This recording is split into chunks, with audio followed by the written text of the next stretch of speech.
Swayam Prabha. Digital India. Educated India.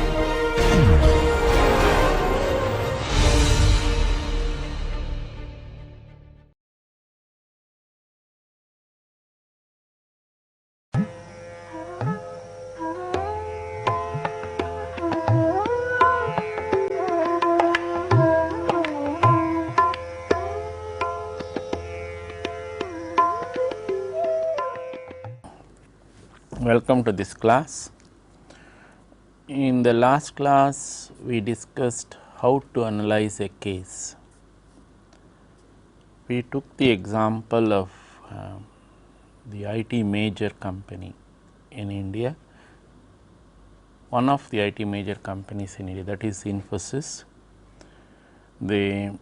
And tried to explain how to analyze the performance of the company, taking into account the various ratios that we had gone through in the previous classes. So, the financial ratios, whether it is a profitability ratio or the liquidity ratio or any other ratios which we considered to explain the performance. Now, after having gone through all this, let us go to the next step. So, what we have looked at is how does a company do an SFAS analysis or drop an SFAS matrix, that is a strategic factor analysis matrix. Then to drop this SFAS matrix, the company makes use of the external factor analysis matrix, then the internal factor analysis matrix, then comes out with the SFAS matrix. I took the example of a hypothetical Indian company.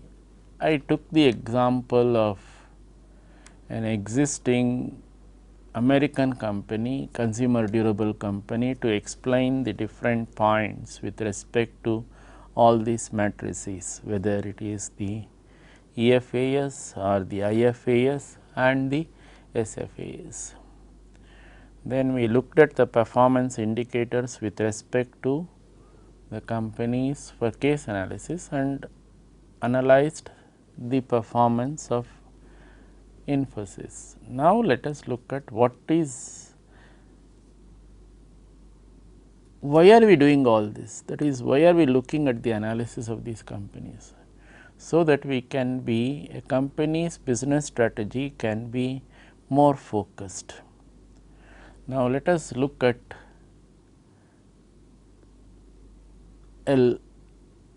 this business strategy in some depth now, a little more. What is a business strategy? A company can make use of its business strategy to improve the competitive position of its business units and products / services within the specific market segment or industry. What does it mean? It means that any company will have number of business units. That is what I explained to you in the earlier classes. Then a business unit becomes a strategic business unit for the company when it has its own products or product line, it has its own markets, and it has a dedicated strategic manager for drawing up strategies. Okay. So, three essential conditions. Now, you can look at any unit, any company operating in a competitive market having a number of different SBUs, They are different in the sense each of them may be catering to different products or different product lines. So, this is the characteristic of any company in the present day Indian context. So, we name it whether it is a public sector or a private sector, you will have different SBUs for different companies. Now, each of these SBUs it has to drop a business strategy in order to be effective in this competitive market. Each of the business units has to drop a business strategy. And what is this business strategy which the company has to draw? This is what we are going to have a look, a more in-depth look in this class. The generic strategies suggested by Porter, that is cost leadership, differentiation and focus, could help in drawing up the business strategy. So, in order to drop the business strategy, the company should make use of the generic strategies of cost leadership, differentiation and focus, which we have discussed in fair amount of detail in the earlier classes. Whereas, the corporate strategy asks what industry / industries should the company be in. The business strategy asks how the company should compete or cooperate in each industry. Kindly note the difference. So, whereas in the corporate strategy, you are looking at the industry as a whole and then saying what industry should the company be in. The business strategy asks how the company should compete or cooperate in each industry. So, how should the company go about competition, facing competition or cooperating. This cooperating can acquire different routes. It can be through mergers, it can be through acquisition. So, this is where in a strategic environment the role of M&A becomes extremely important. So, that is why in each of these large companies you have a dedicated unit or a dedicated team which is given the task of assessing these M&As only. So, this is the first thing. Now, in order, let us now come to the Indian context. In order to drop this business strategy, we said cost becomes an important part. How is the cost dynamics working in India? This is what we are trying to see.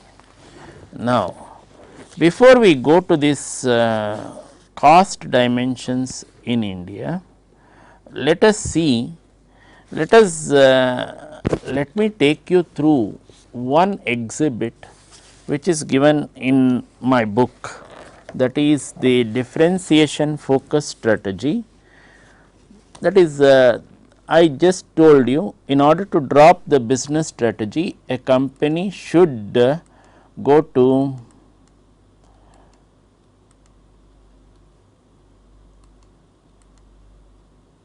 a company should make use of the generic strategies suggested by Porter. One such example which is given to you is from this book. This is the differentiation focus strategy, that is the differentiation focus at Morgan Motor Company. This is from page number 110 of the book on strategic management. What does it say? By focusing on the values of traditional British top down sports car motoring, the Morgan Motor Company has successfully found a way to differentiate itself from all competitors. Once competing with the respected British marques of MG, Triumph, Austin Healey, Jaguar and Aston Martin, the Morgan is now the sole occupant of a small but durable propitious niche. Founded in 1919 by Henry F. S. Morgan, the company continues to use the same factory in England's West Midlands to produce automobiles seemingly unchanged from those produced before World War II. Although Morgans, known as Marks by admirers, have state of the art engines with fuel injection, electronic ignition and pollution control devices, the basic front end suspension design has remained relatively unchanged since the company's founder built the first Morgan by hand in 1908. Although the chassis is based on a simple steel frame, the body is still constructed on a hand built wooden frame of specially aged ash. The Morgan's hand cut body panel must be fitted by hand onto the car. The company makes 3 models ranging in price from $35,000 to $50,000. It has no long term debt and enjoys steady growth in sales and profits. Sports cars with reputations comparable to those of the Morgan sell for $150,000 and upwards. For the person who needs a personalized car, the Morgan is available in 35,000 hand painted colors. Note that 35,000 hand painted colors. The company employs just enough skilled workers to build 10 cars a week for an annual capacity of fewer than 500 cars. Because the company receives about 600 to 800 new orders each year, the current waiting list for a new Morgan is about 2,500 to 5,000 cars, about 10 years production. The firm's response to a rapidly changing automobile industry seems perfectly tuned to staying in its propitious niche. According to Charles Morgan, grandson of the founder, we believe the Morgan policy of gradual and carefully considered change will enable us to maintain the car's qualities and unique appeal and thereby ensure its survival for the foreseeable future. So, what is the company trying to do? It is differentiating its product in such a wonderful manner in the sports car segment and also being highly cost effective. So, if you really see a comparable car costing more than $150,000 available to you between $35,000 to $50,000 from Morgan. Now, that is how a company makes use of differentiation, that is how a company makes use of focus to focus on the market segment. So, this is just one example. Now, let us look at the dynamics of cost or the cost dynamics in India. By saying the cost dynamics in India, what are we trying to say? What is the type of environment in which the companies have to produce, in which the companies have to operate? Now, what I have tried to bring out to you is a very simple example. I have taken it from the textiles. What can be mentioned with respect to the cost levels in India for this segment textiles? For comparable pre-tax return on investment, that is a pre-tax ROI, a typical, this is the comparisons, a typical Indian plant with a capacity of 6,000 tons per year polyester production has 84% higher selling price than a typical polyester plant with 30,000 tons per year capacity in USA. Even with the same capacity in India, 24% higher selling prices. So, what does it mean? It means that the cost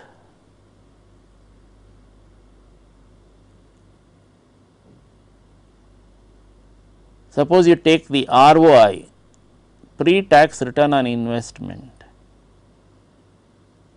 the capacity of the steel plant between India and USA, what is the type of difference that you are finding? In India it is 6,000 tons per year, whereas it in the USA it is 30,000 per tons per year. So, 5 times more. That is, you can establish a plant which can have 5 times higher capacity, that is 500% more. Okay. Now, suppose you established the same plant in India, that is 30,000 tons per year in USA and 30,000 tons per year in India also, then what is going to happen? Even with the same plant capacity, the cost dynamics in the Indian situation is such that the selling price will be 24% higher.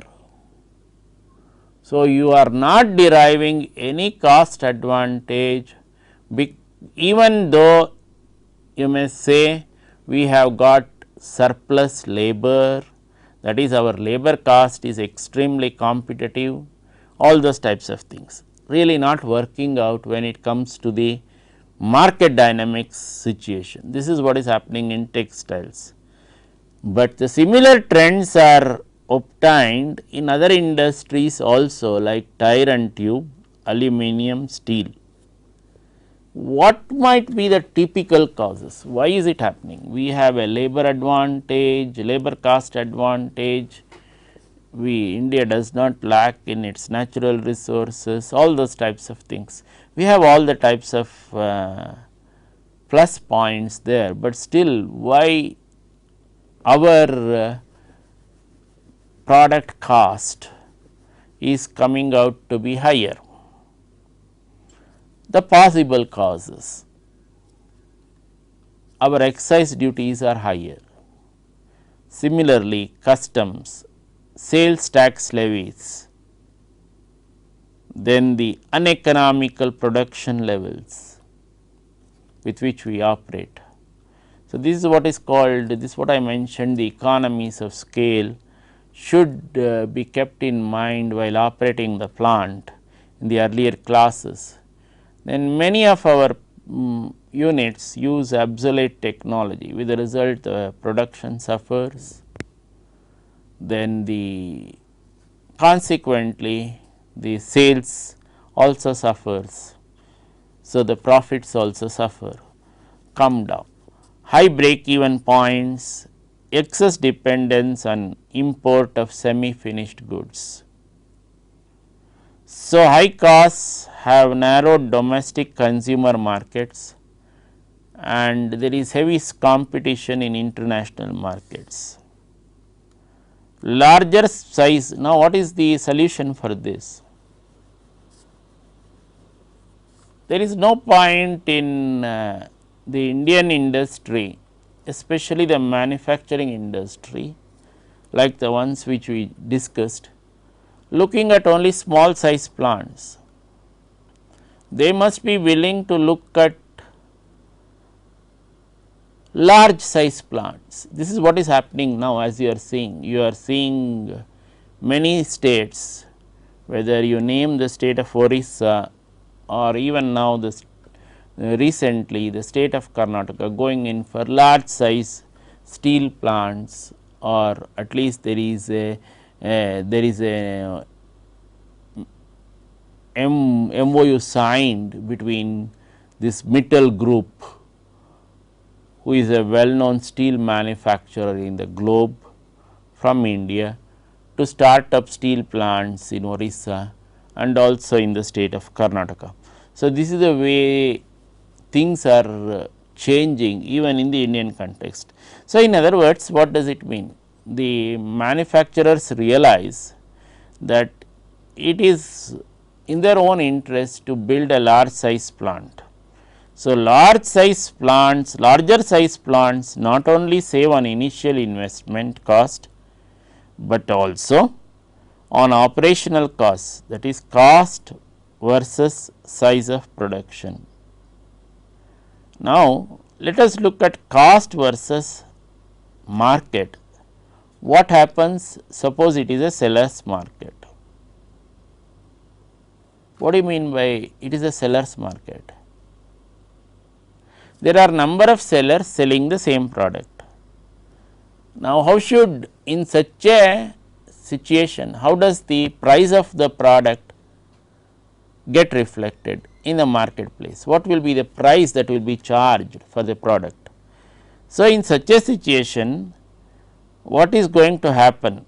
A product's price will be equal to internal cost plus the desired profit margin.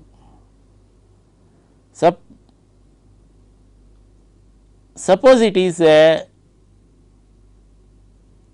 buyer's market.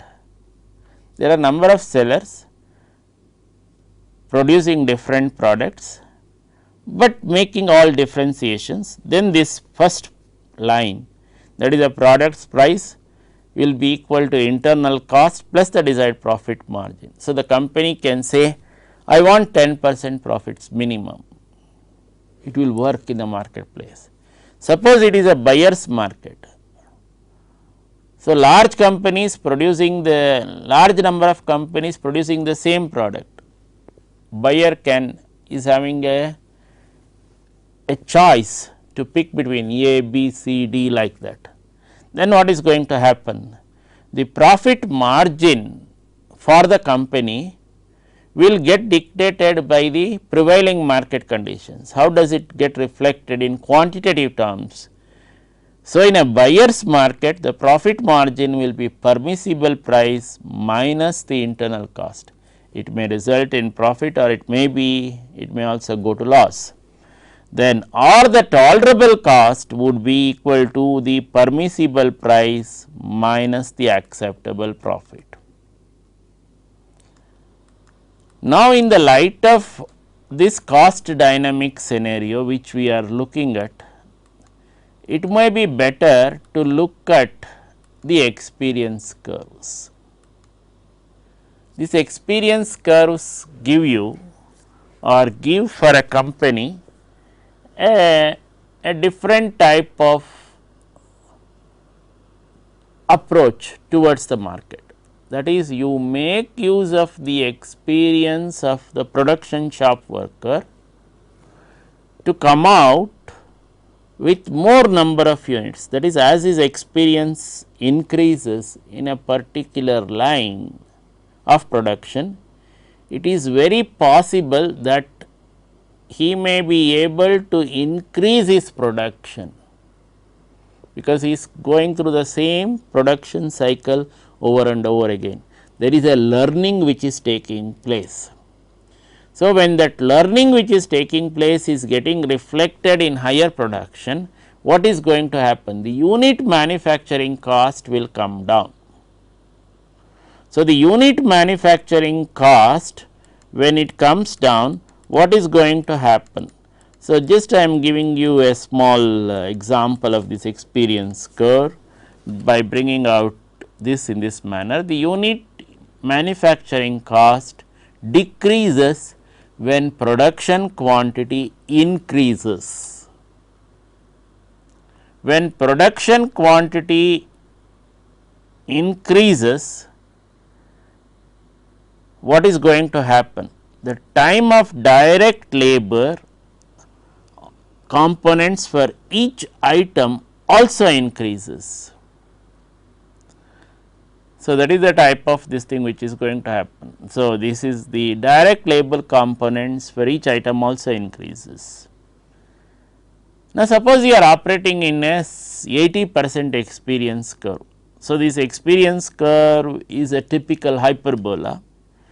Suppose you are operating in a, let us say, a typical 80% experience curve, and suppose your accumulated production, let us say, is 2 units and the cost per unit is rupees 100. Now, at the 80% experience curve, if your production goes up to 4, what is going to happen? The learning is going to take place in this manner, 100 into 0.80. So, the cost per unit comes down to 80. So, when it goes up to 16, what is going to happen? The cost per unit comes down to 51. So, when you go further and further, the cost per unit may not decrease, it may reach a plateau, and you may say this is the maximum experience curve benefit that we can derive for this product or product line. So, what are the causes for this decrease in this cost per unit due to this experience curve?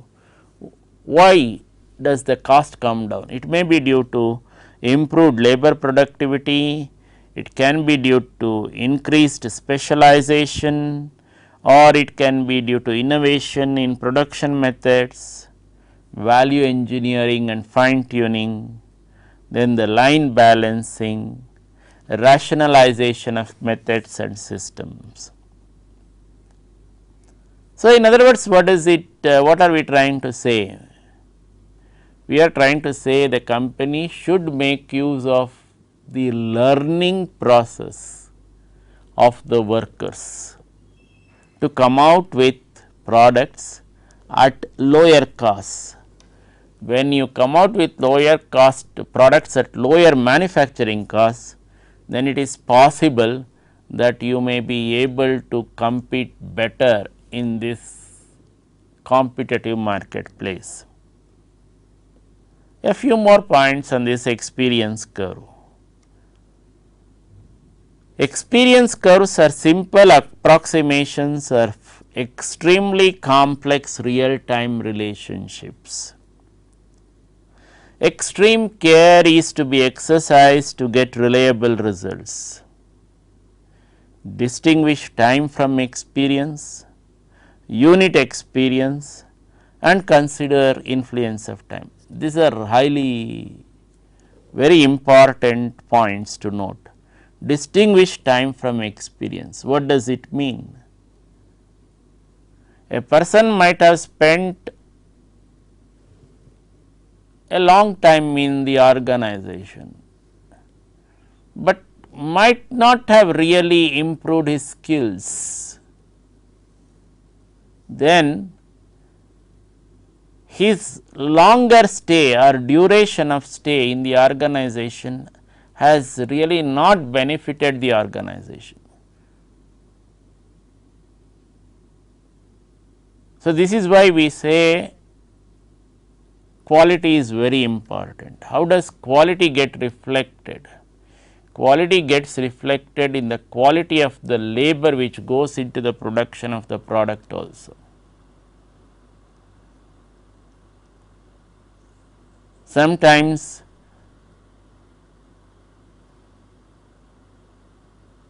we see in so many states, so many times power cuts getting affected. So, one of the common comments you hear is these people are not able to efficiently manage the power sector. That is to the whether it is the different electricity supply companies or the distribution companies, ESCOMs, whatever you have in different states. So, this is the way people comment, and what are they trying to? Many times they say, even in a city like Bangalore, if you see a rain which comes with some force is able to disrupt power supply for hours, which does not happen in a developed country. Why? Many times even at the start of the rain itself you find that the electricity companies become cautious, switch off the power, but does not happen in developed countries. This is called mastery over energy. We have not yet gotten the mastery over energy or the energy self sufficiency. So, this is the way the quality of your manufacturing or the quality of the services is going to impact the price and also the output in the marketplace. That is what is going to happen in the present scenario. Now, given this type of sensitivity analysis, you can do what is called a sensitivity analysis with respect to fixed costs of a company, a variable costs of the company and or price. So, price of the product. So, just look at the sensitivity analysis with respect to break even. A few more points on the break even we will go along when we go to the next slide. So, the sensitivity analysis with respect to break even can be with respect to fixed cost, variable cost under price. What is going to happen? A decrease in fixed costs is likely to result in decrease in break even point. So, when we are looking at break even analysis, what is break even analysis? When your total costs will be equal to total revenue, that will be your break even point. So, when you do a sensitivity analysis, this sensitivity can be done with respect to fixed costs, variable costs under price. So, this is where the whole experience curve also starts fitting in. So, what are we trying to do in this whole experience curve concept also? By working and working over and over again, the variable cost per unit you are trying to come down or bring it down. So, what is going to happen? The decrease in fixed cost results in decrease in break even point. Profitability at a particular volume of production improves with lower fixed costs. What happens when the variable cost increases? Increase in variable cost has marked effect on break even point and eats up profits. So, this variable cost is the one which holds a higher key, the lever is higher. Similarly, a decrease in variable costs results in improved profitability. An increase in permissible prices, break even point comes down and vice versa. At a particular volume of production, profitability improves, price most sensitive instrument followed by variable cost and fixed cost. So, this is price is the most sensitive instrument in the marketplace. This is what most of the studies bring out. So, a lot of research takes place, market research on how to price the product, how can the company derive some strategic advantages by differential pricing or segment pricing, all those types of things. Normally, a break even analysis is linear, sometimes it can also be non-linear. So, when it is non-linear, when prices may be, what is this non-linear break even analysis? When prices may be consciously reduced to gain additional sales volume and market share or in response to the company's competitors' action.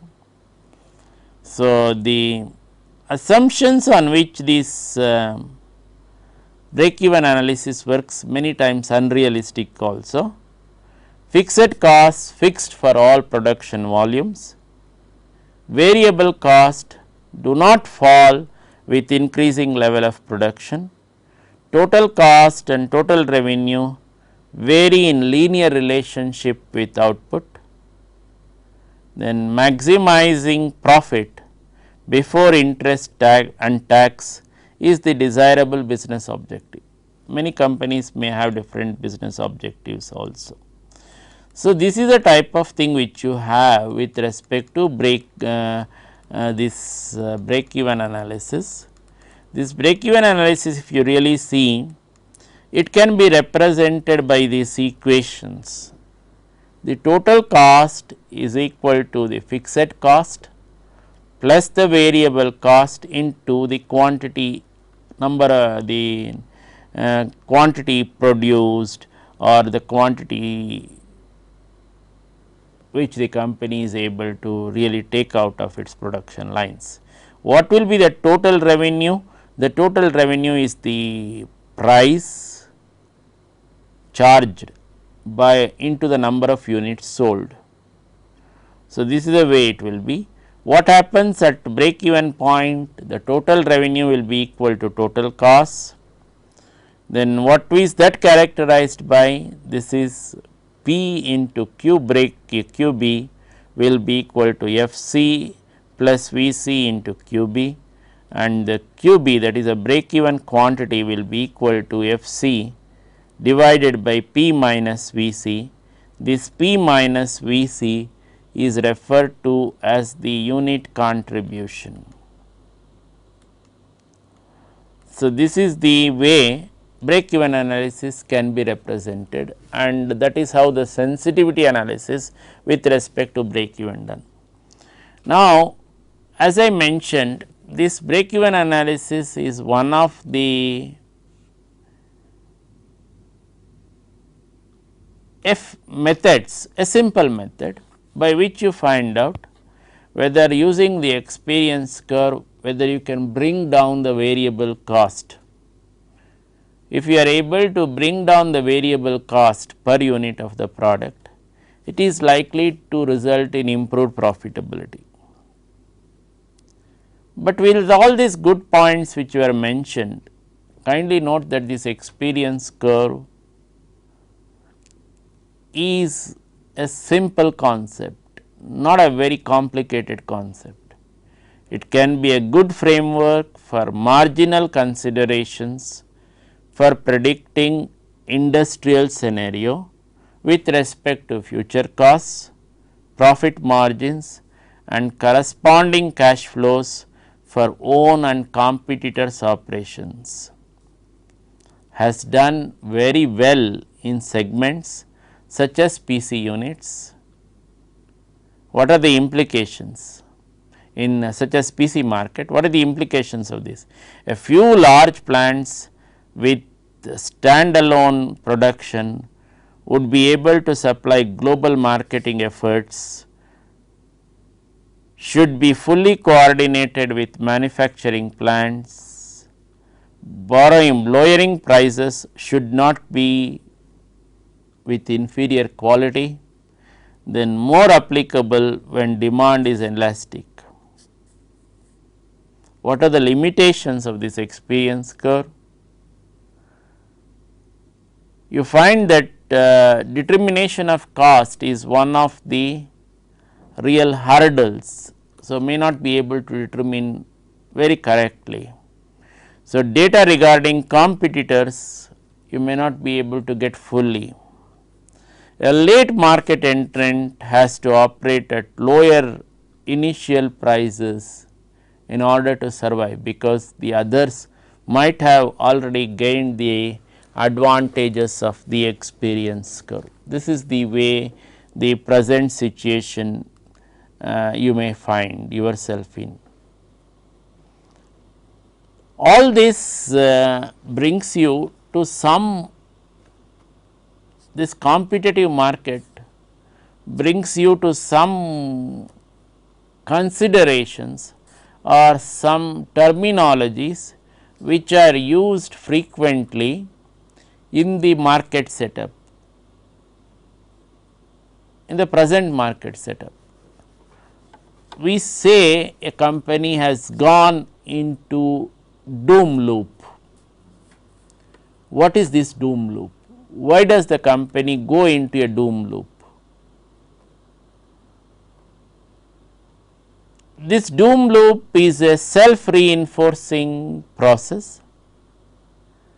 It can drive an organization into cyclical situations from which an organization finds it difficult to extract itself. What should the organization do to avoid getting into this doom loop? It is required to upgrade the products, services and efficiency of distribution channels. Now, suppose the organization has got stuck in the doom loop, what should it do? It should refocus on the small business units, and a change has to be brought about in the firm's culture. I am just giving you an example of how this doom loop works like. So, this is an example just to illustrate to you how does the doom loop actually operate in the real situation, that is a real market situation. What you may find, if you really see, what is it that you are seeing? You are in a hyper competitive market, you are in a competitive market. What do you mean by saying that you are in a competitive market? The product that the company is producing is being produced by number of other players also. So, in order to stay put or stay ahead in this type of a market, what do you mean by saying stay ahead or stay put? You want to retain your market share, stay ahead, you want to increase your market share. You may think that in order to do this, the firm may think that price could be a good method to do this. That is, you cut the price of the product. When you cut the price of the product, you expect the demand for the product to increase. If not increase, at least it will help you to hold on to your if not increase your profits, it will help you to hold on to your market share. So, let us look at this scenario. A firm cuts price to hold on to the market share. Now, you are not the only player in the market, then what does the competitor do? The competitor matches this firm's price and yet is profitable. So, your competitor may be using methods by which not only is he matching your price, but he is also making profits compared to you. Then what is going to happen? A competitor's innovative and competitors innovate, that is his innovativeness. What does it do for the company? It helps in coming out with better products at lower cost. So, innovation holds the key in this type of a marketplace. Suppose you do not innovate, you only start having the same products or the product line, not able to improve on the features, but the competitor innovates. Then what is going to happen? The product becomes better, the same product what you are putting out, he may also be putting out, but better because of the improved characteristics and at a lower cost. So, what is going to happen in such a situation?